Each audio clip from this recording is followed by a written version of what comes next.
Una de las cosas más opuestas al orgullo es el perdón. Sí, hermanos. Una de las cosas más opuestas al orgullo es el perdón. De hecho, la falta de perdón es orgullo. Y siempre en la ausencia de perdón se esconde el orgullo.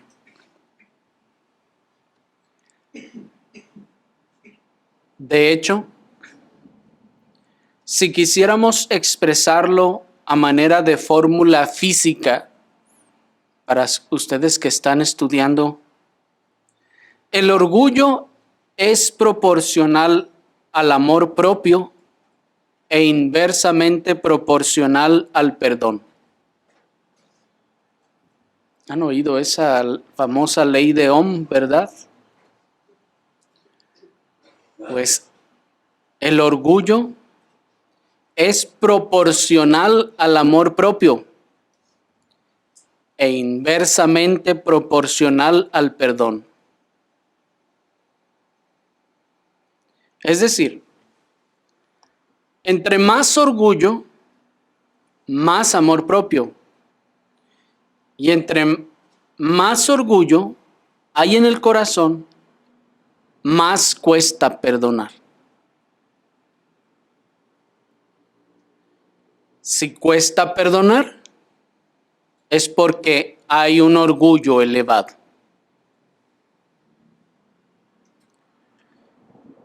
Pero el perdón no solo es un mandamiento, sino también es una característica del corazón regenerado. Y esto es así porque solo el corazón regenerado es capaz de perdonar verdaderamente y correctamente. Esto es, sin guardar rencor.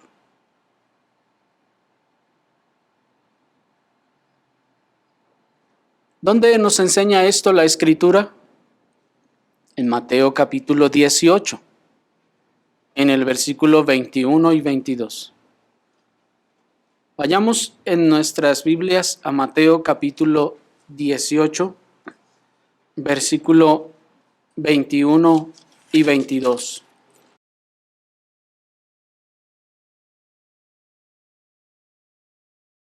La ocasión anterior vimos el versículo 20 y esta vez vamos a leer 21 y 22. Dice: Entonces se le acercó Pedro y le dijo: Señor, ¿cuántas veces perdonaré a mi hermano que peque contra mí? ¿Hasta 7? Jesús le dijo: No te digo hasta 7, sino hasta 70 veces 7. Hasta ahí. Así vamos a considerar entonces, hermanos, el perdón.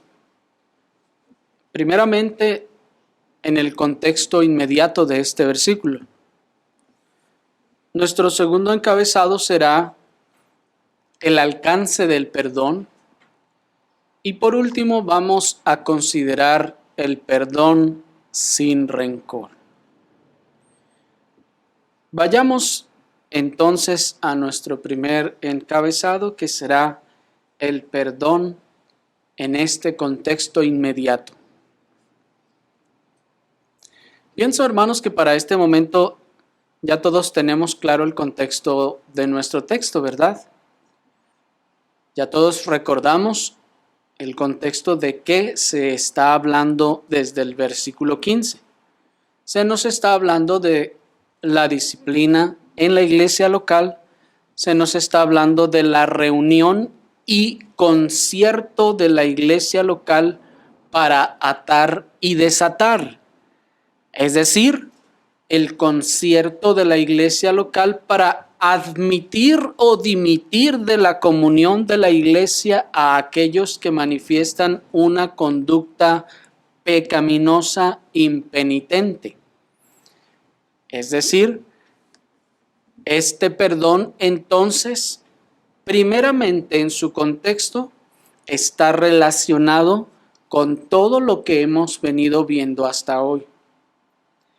En ese sentido, pues, cuando una persona ha sido echada fuera de la comunión, como ya vimos, puede volver si se arrepiente. Ya lo vimos cuando vimos la disciplina. Si este arrepentimiento es genuino, esta persona que ha sido echada fuera de la comunión puede volver. Y para que vuelva, la iglesia debe perdonarlo. Para que vuelva, la iglesia que una vez ató, debe ahora desatar. La iglesia que una vez le entregó a Satanás, debe restaurarle, debe perdonarle. Entonces Pedro, entendiendo la implicación de las palabras de nuestro Señor Jesucristo, es decir, que Él está hablando de la disciplina, si tu hermano peca contra ti, redargúyele, si no, y todo esto, luego tenle por gentil y publicano, y atar y desatar. Entonces Pedro está entendiendo esto que está pasando, y enseguida entonces le dice al Señor, Señor, bueno, y entonces, pues, si se arrepiente, ¿cuántas veces le vamos a perdonar? ¿Cuántas veces que mi hermano peque contra mí, le vamos a perdonar? Es decir, ya le excomulgamos de la comunión de la iglesia, pero vimos que se arrepintió, ok, le recibimos. Pero ¿qué tal que vuelve otra vez a pecar por eso u otra cosa y se le vuelve a echar fuera de la comunión? ¿Cuántas veces le podemos volver a recibir en la comunión? Y pregunta él, ¿hasta 7? Muchos han dicho aquí que Pedro quiere como que verse misericordioso, puesto que había una mala interpretación judía de la ley, en donde los judíos decían que se puede perdonar 3 veces, pero la cuarta no se debe perdonar. Y esto lo hacían en base a un texto en el que el Señor le dice a la nación, 3 veces te perdoné y te soporté, pero la cuarta no te perdonaré más. Y ellos entonces toman eso y dicen, pues así debemos hacerle nosotros. Entonces se dice que Pedro toma este valor, este número de 3, lo multiplica por 2 y le agrega 1 y quiere como que mostrarse misericordioso y decir, Señor, entonces ahora que vamos a estar atando y desatando, es decir, permitiendo o restringiendo, admitiendo a la comunión o rescindiendo de la comunión, entonces ¿cuántas veces podemos perdonar al hermano que peque contra nosotros o que peque contra la iglesia? ¿Hasta 7? A lo que nuestro Señor le responde, no te digo que hasta 7, sino aún hasta 70 veces 7. Nosotros ya sabemos que nuestro Señor Jesucristo no le estaba diciendo a Pedro que debía perdonar 490 veces, ¿cierto? Pues esto no se trataba de un cálculo matemático, sino que lo que el Señor le está queriendo decir con estas palabras es que le está diciendo, Pedro, todas las veces que te pida perdón, le debes perdonar. Con esto el Señor está quitando toda restricción numérica, es lo que está diciendo. Pedro, si te estás basando a números y cálculos, aquellos decían 3, tú quieres decir 7, yo te digo, no hay números. ¿Me explico? Está diciendo, no hay números, no hay cálculos. Todas las veces que venga y te pida perdón, le debes perdonar. Por lo que entonces, de la respuesta de nuestro Señor, debemos entender que un miembro puede ser entonces excomulgado y vuelto a admitir en la comunión todas las veces que genuinamente se arrepienta y pida perdón. Esa sería la interpretación de este perdón en el contexto del versículo. Porque el contexto del versículo nos está hablando claramente de la disciplina y la excomunión. Así que el Señor está aquí diciendo que todo aquel que sea excomulgado y se arrepienta, venga a pedir perdón, habrá de ser recibido sin límite de ocasiones. Sí, hermanos. La iglesia no debe poner límites al perdón del genuino arrepentimiento. La iglesia no debe poner límites al perdón del genuino arrepentimiento. Si hay un genuino arrepentimiento, debe haber un perdón. Yo sé que esto podrá ahora estar sonando un poco exagerado para algunos, pero debemos preocuparnos si esto es así, porque es muy probable, hermanos, que no estamos entendiendo lo que está detrás de esto. Y estamos dejando de tomar en cuenta lo que el Señor está haciendo por nosotros. Que cada día nos perdona una vez y otra vez y otra vez y otra vez y otra vez y otra vez y otra vez y otra vez. Y puedo seguir aquí, hermanos, hasta que se nos acabe la hora de la predicación.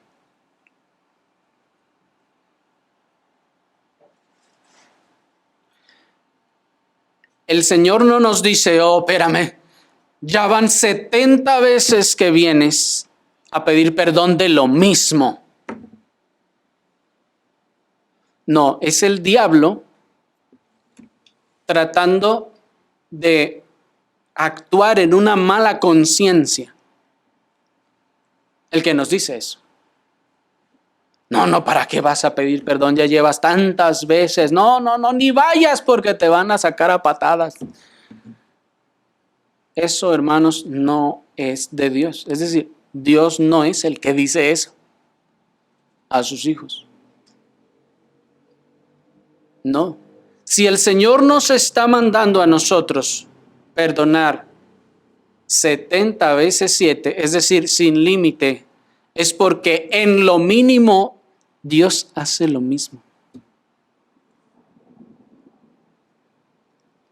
El Señor nunca nos pide que hagamos algo que Él no hace, sino al revés. Lo que Él hace, nos dice que lo hagamos también nosotros. Y nos dice, sed santos. ¿Por qué? Porque a mí me gusta así. No, dice, porque yo soy santo. Pero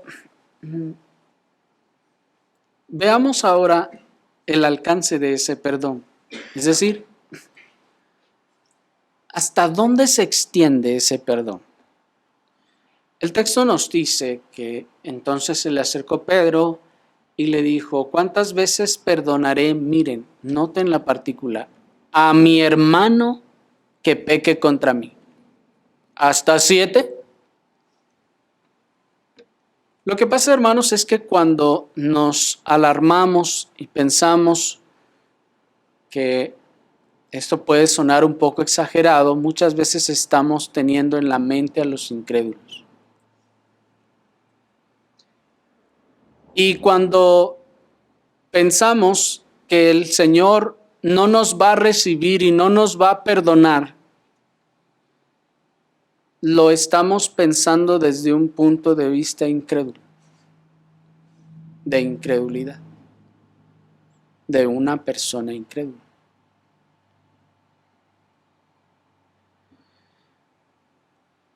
Y cuando se piensa en ese sentido limitado del perdón que nuestro Señor aquí, ilimitado del perdón que nuestro Señor aquí establece, muchos se inquietan pensando que esto puede traer muchas malas situaciones.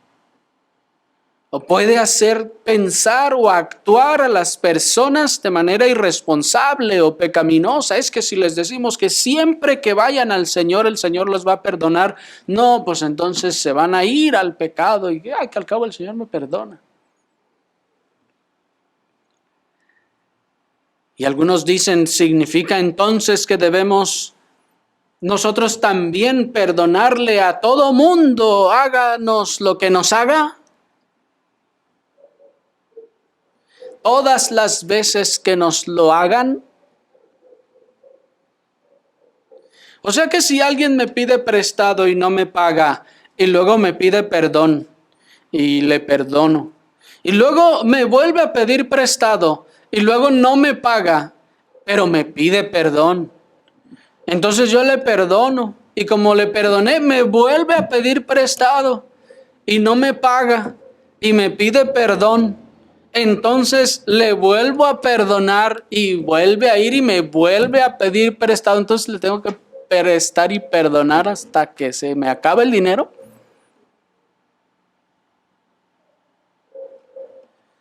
No, hermanos. Lo primero que este texto no nos enseña es la imprudencia y la negligencia. Lo primero que este texto no nos enseña es la imprudencia y la negligencia. Por lo que debemos decir que esta inquietud, tanto de que si se dice que hay perdón ilimitado o que entonces voy a perdonar a quien sea como sea, esto va a causar irresponsabilidad en las personas, negligencia o muchas otras cosas malas. Esa inquietud es infundada, ya que cuando tienen esa clase de inquietud es porque están pensando en el incrédulo conchudote que le dan la mano y se agarra la pata. Y por eso se preocupan, porque dicen, es que si le dicen eso al incrédulo conchudote, bueno, ustedes no están pensando que es un incrédulo. Ustedes están pensando es que si se dice eso, no, entonces lo van a agarrar de excusa y entonces van a ir y van a hacer lo que quieran. Bueno, el incrédulo lo hará tal vez, sí, pero el creyente no. Y nosotros no podemos dejar de decir lo que la Escritura enseña, nada más porque alguno lo va a tomar a mal o no lo va a entender. Eso sería faltar a nuestro ministerio como iglesia y como pastor y predicador. Esta inquietud es infundada porque se está pensando pues en los incrédulos, en esa gente incrédula, conchuda, que le dan la mano y se agarra la pata. Pero noten que el texto deja claro el alcance de este perdón. ¿A quién es quien debo perdonar? A todo el mundo. No dice el texto, a mi hermano. ¿Se fijan entonces que aquí se delimitó el alcance de ese perdón? No está diciendo, le vas a perdonar al que te debía y no te pagó todas las veces que venga y te vuelva a pedir prestado. No, hermanos, no dice eso. En este caso, el perdón es a mi hermano. Y sabemos que nuestro hermano es nuestro hermano en la fe. es ese verdadero creyente en quien la gracia de Dios ha operado al igual que en mí, aunque no necesariamente con la misma madurez que yo o yo que él, pero que la gracia ha operado en ambos. Y esta, hermanos, esta es otra razón más para que nosotros seamos prudentes y toda iglesia sea prudente para poder discernir entre quienes son verdaderos creyentes y quienes no lo son. Porque no todos los que asisten a la iglesia son creyentes verdaderos. Ya hemos dicho en muchas oportunidades que mucha gente va por costumbre, mucha gente se cambió de religión, mucha gente va por las motivaciones que sean y pueden tener un cierto celo. ¿Se acuerdan de Jehú? Dice, ven y ve mi celo por Jehová. Sí, dice el puritano, cualquiera puede tener celo, hasta el impío tiene celo. Pero eso no significa que sea cristiano y que sea salvo. Pero mi hermano es aquel creyente genuino que ha sido escrutinado, evaluado por la membresía de la iglesia local para determinar si es creyente, si se le ven marcas de gracia, si se ve que el Señor le ha salvado verdaderamente, se le ve en su conducta y sobre todo en su corazón. Entonces, este es de quien el texto me está diciendo que debo perdonar 70 veces 7. Noten que el alcance de este mandamiento debe ser claramente definido porque de otra manera, entonces incluso no podría haber justicia. Si este mandamiento no estuviera correctamente definido, no podría haber justicia. Porque entonces, a cualquiera que me encuentre y como sea que pase y como sea y lo que sea que haga, si no se delimita y se toma a todos la gente que habita en la tierra como hijos de Dios, como mi hermano, como dicen los incrédulos y el evangelicalismo aún, que todos somos hijos de Dios, entonces debo perdonar a todos, entonces las cárceles no son necesarias. ¿Me explico? Porque si debemos de perdonar a todos, porque todos son según hijos de Dios, entonces no hay necesidad de hacer cárceles, no hay necesidad de tener policías, no hay necesidad de tener sistema de justicia, porque todo debe ser perdonado 70 veces 7. ¿Me explico? Si este texto incluso no se delimita, entonces esto también significaría que pues no podría haber, por ejemplo, ni siquiera conflictos o guerras. Porque toda ofensa de un país a otro debiera perdonarse inmediatamente y sin ninguna dilación. ¿Me explico? Pero escuchen bien. Pero la justicia que fue satisfecha por la obra de Cristo y se aplicó a los verdaderos creyentes, hace posible esta clase de perdón. Pero ¿por qué entonces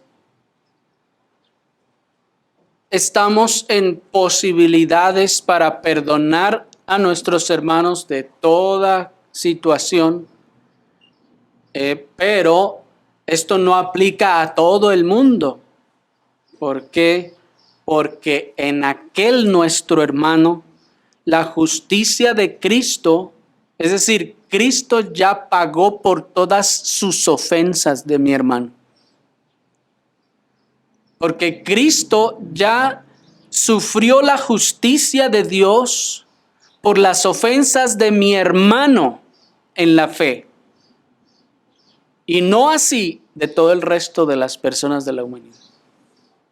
Y ya que Cristo ya pagó por mi hermano, entonces Él está perdonado delante de Dios, aún de lo que me ha hecho a mí también, o me haya hecho a mí también. Por lo tanto, yo lo único que puedo hacer es simplemente, otra vez, concertar, alinearme con el perdón que Cristo ya le dio. ¿Sí me explico?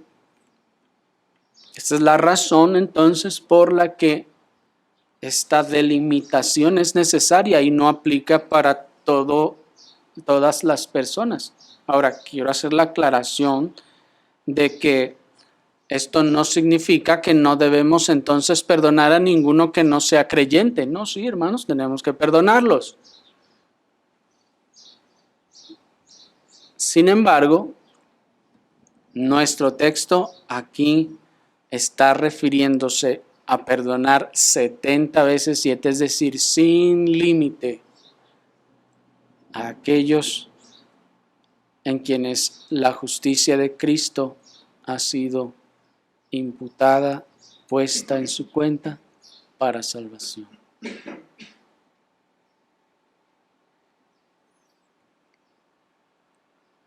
Porque piénsenlo,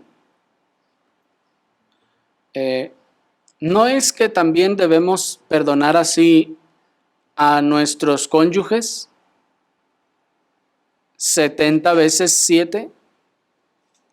Y si esto es así con nuestros cónyuges, ¿cómo no será con los creyentes? Si estamos dispuestos a perdonar al cónyuge incrédulo, ¿no debería ser mucho más a los hermanos en Cristo con quienes pasaremos el resto de la eternidad?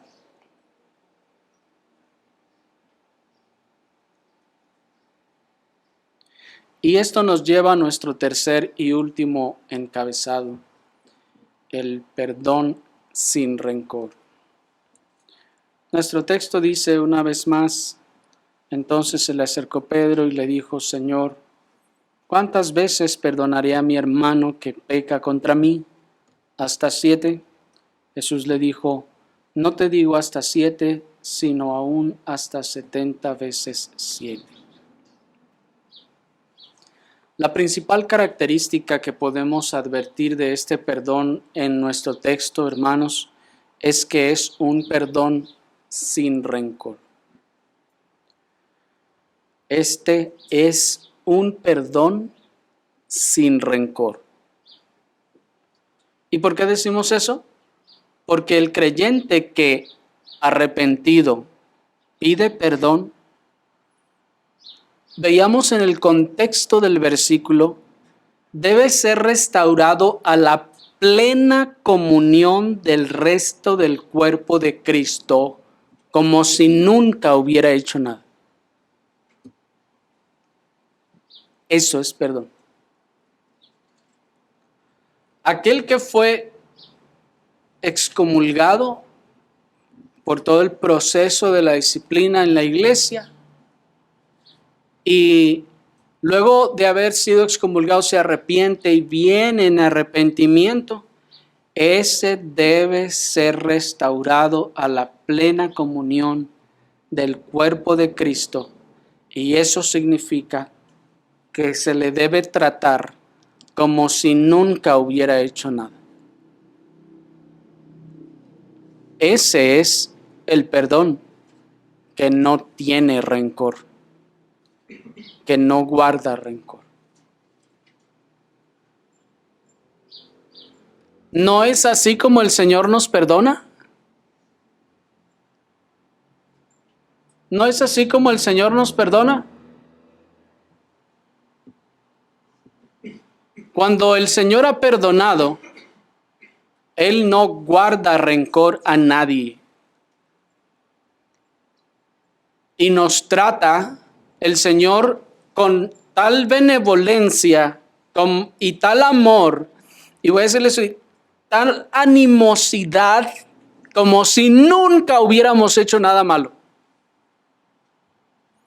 Todas las bendiciones de gracia que recibimos de parte de la bondad del Señor, el Señor no nos la da diciendo, yo sé que eres un miserable pecador, pero pues como ya me comprometí contigo, pues ahí te va pues la bendición. ¿Ustedes creen en un Dios así? En ninguna forma, hermanos. En ninguna manera. Dios no puede ser así.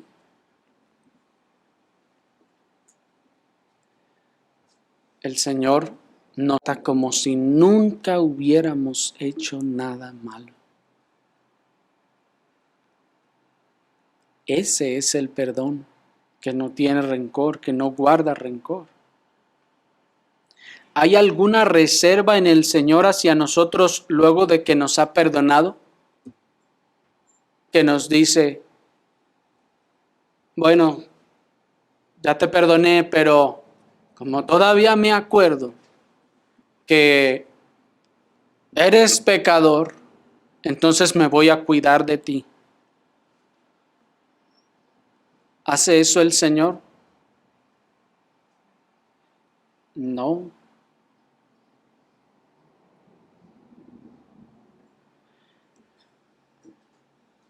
¿Hay algún concepto de nuestra persona malvada que el Señor guarda en sus pensamientos contra nosotros? Es decir, que dice el Señor, yo sé que en tu pasado eras borracho, así que me voy a cuidar de ti. Así que ya sé cómo eres. ¿Hace el Señor eso? El Señor nos trata como a Cristo, porque la justicia que es puesta en nuestra cuenta es la de Cristo. Y otra pregunta, ¿alteran nuestros pecados pasados la opinión y el trato de Dios hacia nosotros?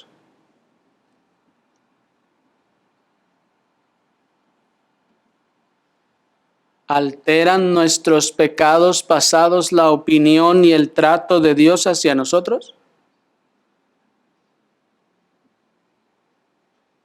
¿Que acaso el Espíritu Santo diga, no, como aquel era un asaltabancos, no, ese no lo vamos a poner en la que recoja la mayordomía, porque no, imagínate lo que va a pasar.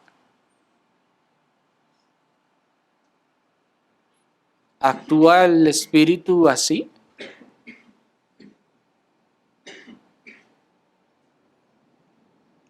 No, hermanos.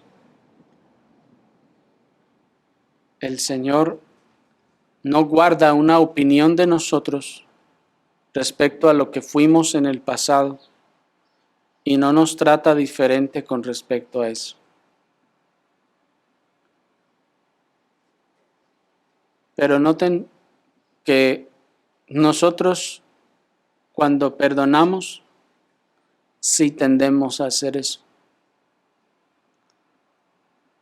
Tendemos a mantener presente en nuestra mente nuestra opinión que teníamos del pasado de aquella persona. Y lo guardamos como récord, dicen algunos, como el historial, para cuando lo necesitemos.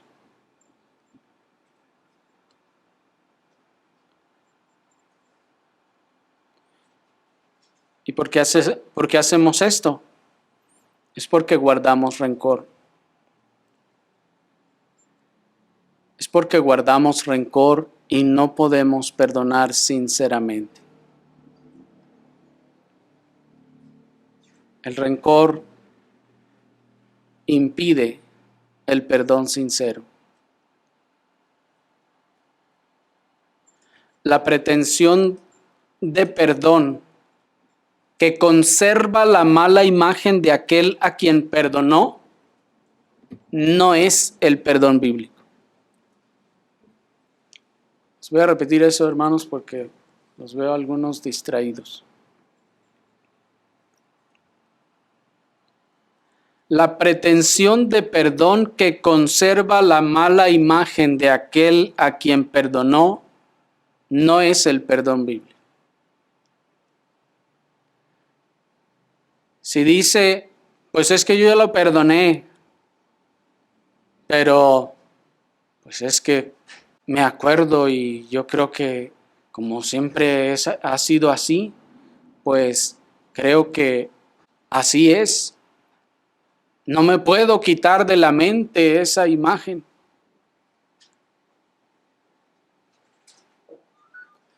Tal perdón, hermanos, en todo caso, es la misma clase de perdón que los incrédulos dan hipócritamente cuando dicen perdonar.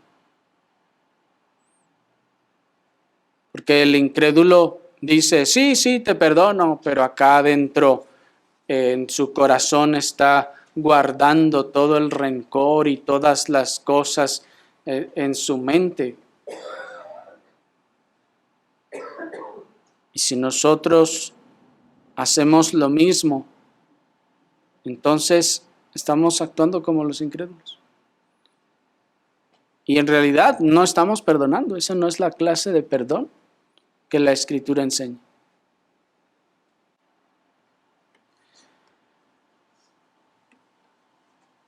Y esto pasa, hermanos, porque el hombre natural es incapaz de perdonar bíblicamente. Porque el orgullo, el amor propio y el rencor aún están reinando en su corazón malvado. Y como reina en su corazón el orgullo, como reina en su corazón el amor propio, como reina en su corazón el rencor, es incapaz de perdonar. Porque dice, me acuerdo de lo que me hizo. Sí, pues te perdono ya. Pero se acuerda en el corazón. Se acuerda y todavía le genera emociones y sensaciones.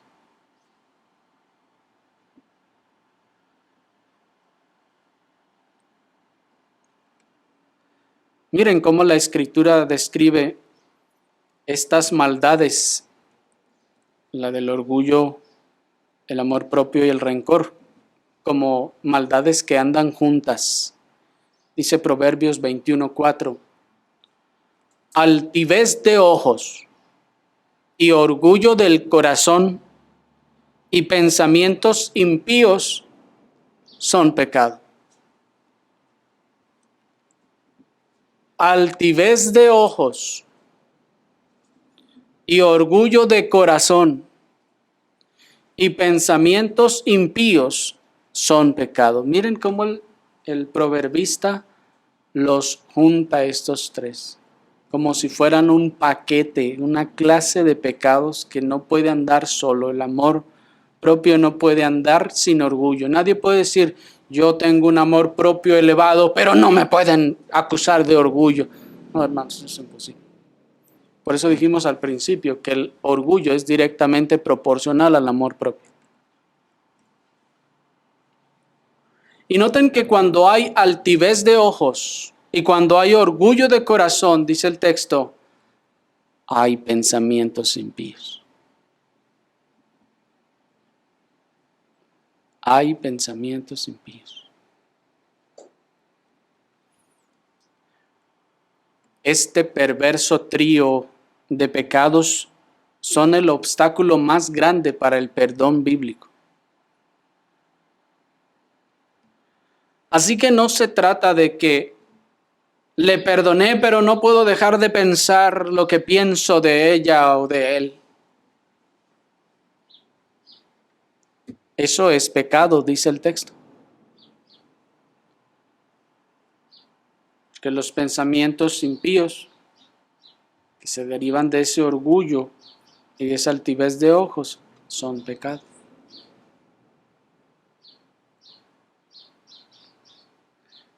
Es que allá cuando lo conocí o la conocí era así y asá, y no me puedo quitar de la mente aquel concepto.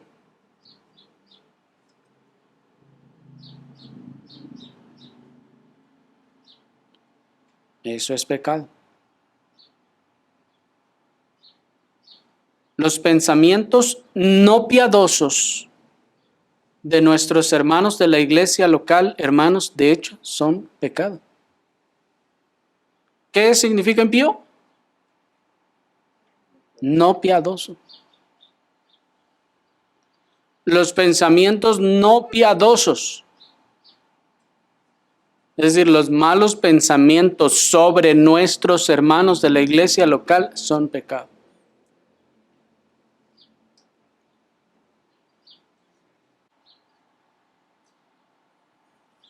El guardar el rencor o la mala imagen del hermano o de la hermana en nuestra mente y en nuestro corazón por su pasado es un pensamiento impío y eso es pecado.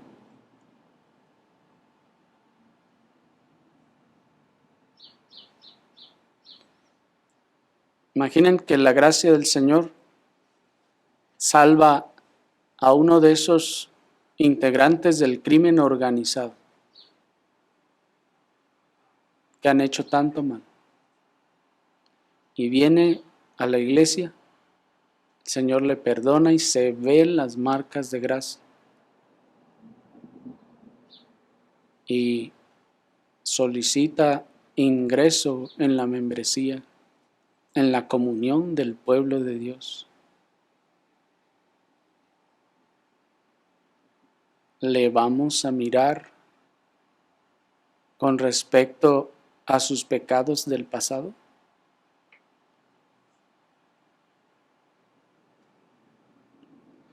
Y eso tal vez será sencillo para nosotros si nunca nos hizo nada o a alguno de nuestros familiares, pero ¿qué tal si lo haya hecho a alguno de nuestros familiares?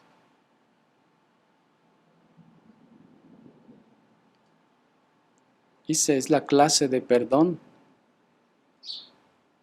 que da el Señor y que manda de nosotros.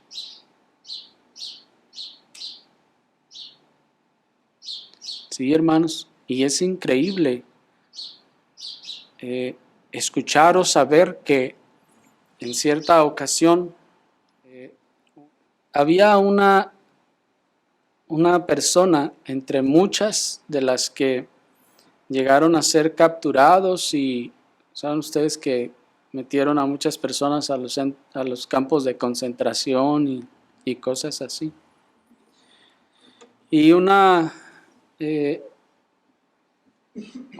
jovencita, niña prácticamente, que sobrevivió a esos campos, pasado el tiempo se encontró con uno de esos oficiales que habían cuidado el campo y que la habían maltratado, que la habían violado y que le habían hecho mucho mal. Y esta mujer decía ahora ser cristiana. Y mientras que todos esperaban que en su encuentro, porque fue un encuentro público, esta muchacha le hubiera recriminado todo lo que sufrió allá en los campos y todo lo que esta persona le hizo, esta mujer se acercó a él y le dijo: yo te he perdonado, tú no me debes nada, porque yo he sido perdonada.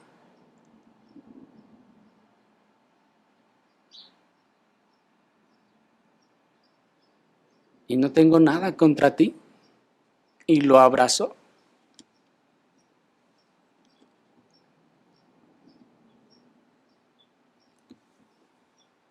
Hermanos,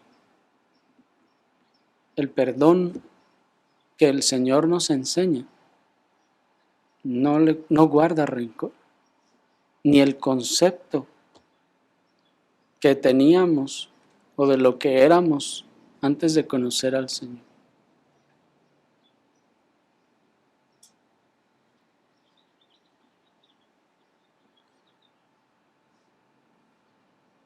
Si no, hermanos, imagínense cuántos de los siervos del Señor que en el pasado fueron muchos, hasta anduvieron en las drogas, no podrían, hermanos, estar aún en un púlpito o algo así.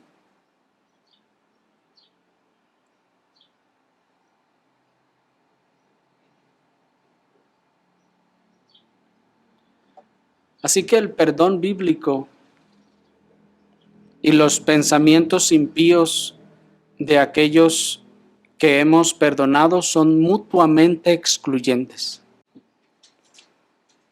El perdón bíblico y los pensamientos impíos de aquellos a quienes hemos o decimos haber perdonado son mutuamente excluyentes. ¿Qué significa eso de mutuamente excluyentes?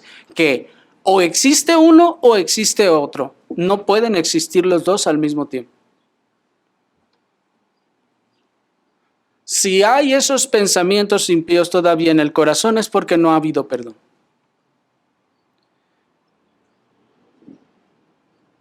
Y si ha habido perdón, entonces no existirán esos pensamientos o esos conceptos.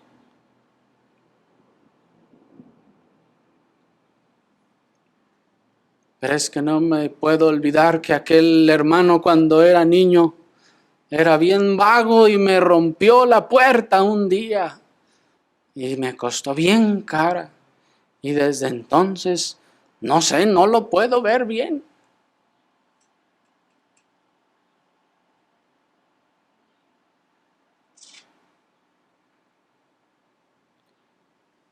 Ese no es perdón. Ahí no hay perdón. Ahí hay pecado, más bien.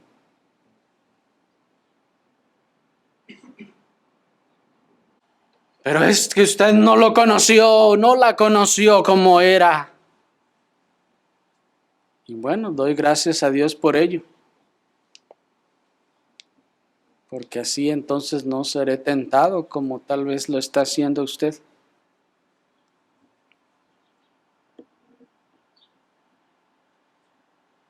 Pero es que a usted no le hicieron lo que a mí. Pues tampoco a usted le hicieron lo que a Cristo.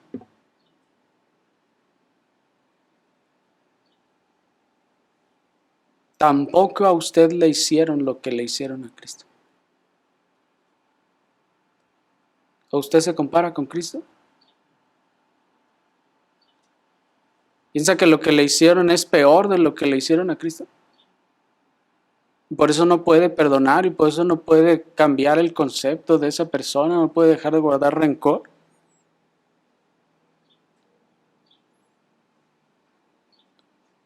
¿Y sabe algo?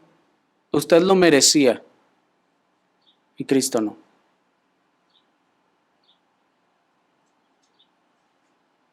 Lo que le hayan hecho, usted lo merecía y Cristo no.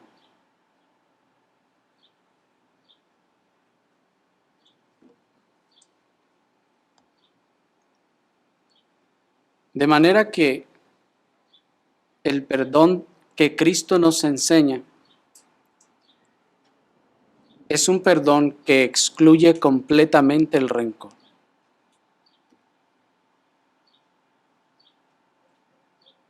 Pues el deseo de venganza y el rencor son las reacciones naturales del hombre natural o carnal, es decir, no regenerado.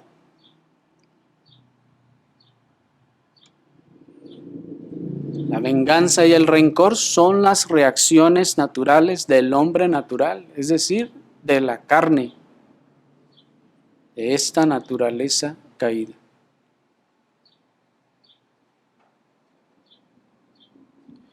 Mientras nuestro Señor nos manda que no alberguemos malicia en nuestros corazones contra nuestro hermano, o contra nuestra hermana.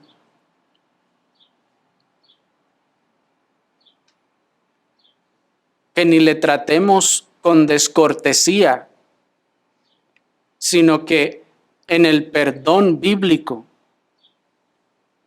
el asunto queda enterrado y olvidado. Y así como dijo el Señor que lanzó nuestros pecados a la profundidad de la mar y nunca más se acordó de ellos, ni se acordará. Hermanos, así es el perdón que somos mandados a dar 70 veces 7. Y esto implica que no le trataremos con descortesía,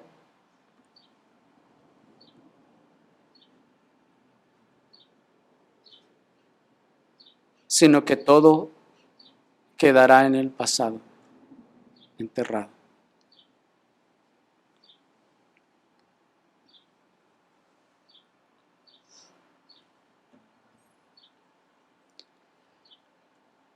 La última aplicación en cuanto a esto es que no debe haber entre los miembros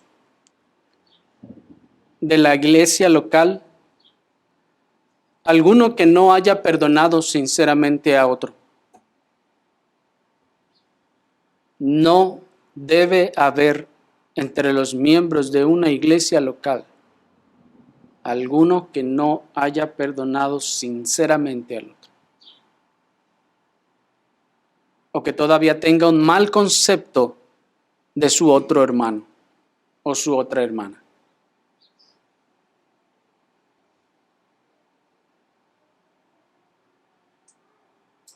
Esos son pensamientos impíos.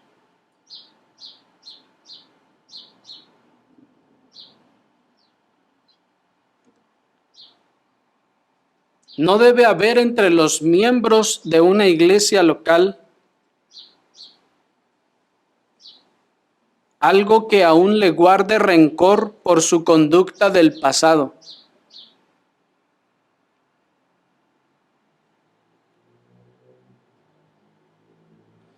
No debe haber entre los miembros de una iglesia local alguno que trate diferente a otro hermano porque se acuerda de cómo era antes o de lo que hizo. Eso no puede haber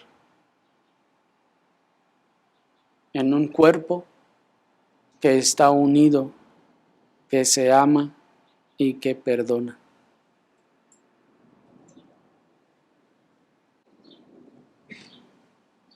La presencia del rencor y los pensamientos bajos o denigrantes de nuestros hermanos en la fe solamente manifiesta un orgullo arraigado en el corazón perverso, como el de aquel que, siendo perdonado por el rey, ahorcaba al otro que le debía menos de lo que le fue perdonado a él.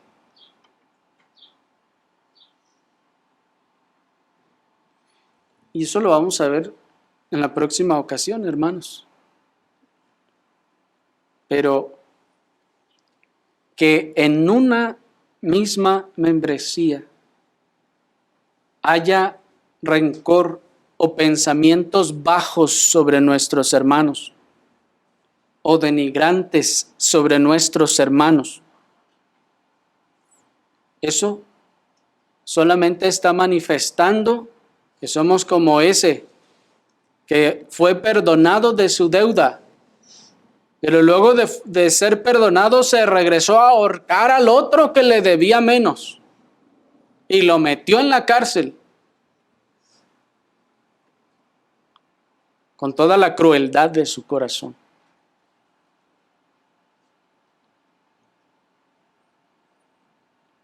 Y lo que el Señor está enfatizando en esa parábola es que miren, que le debía muchísimo menos.